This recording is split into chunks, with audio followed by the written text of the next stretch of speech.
The boy's name was Oliver. He was small, thin, and always hungry. His clothes were rags, his shoes full of holes. He wandered the streets, lost and alone.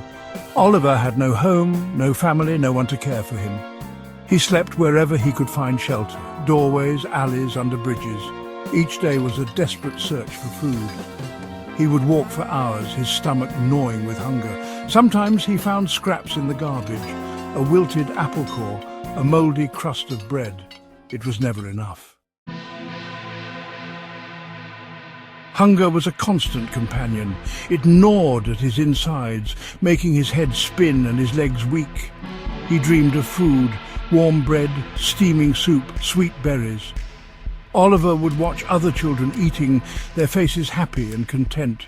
He would press his hand against the bakery window, his breath fogging the glass as he stared at the golden loaves.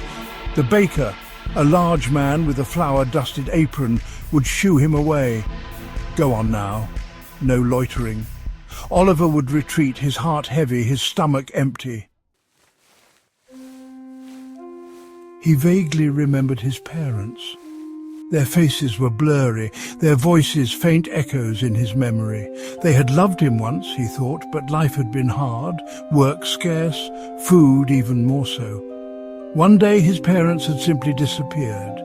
He had waited for them, his small body curled up on their straw pallet. But they never came back. Neighbours told him they had gone to a better place, a place where there was always enough to eat. Oliver didn't understand. Why would they go to a better place without him? He clung to the memory of their love, a flicker of warmth in his cold and lonely world.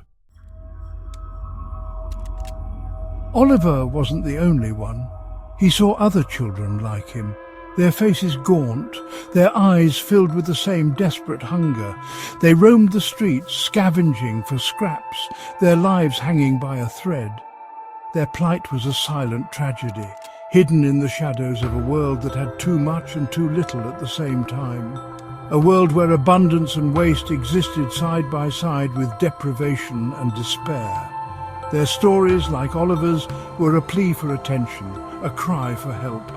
Would anyone listen? Would anyone care?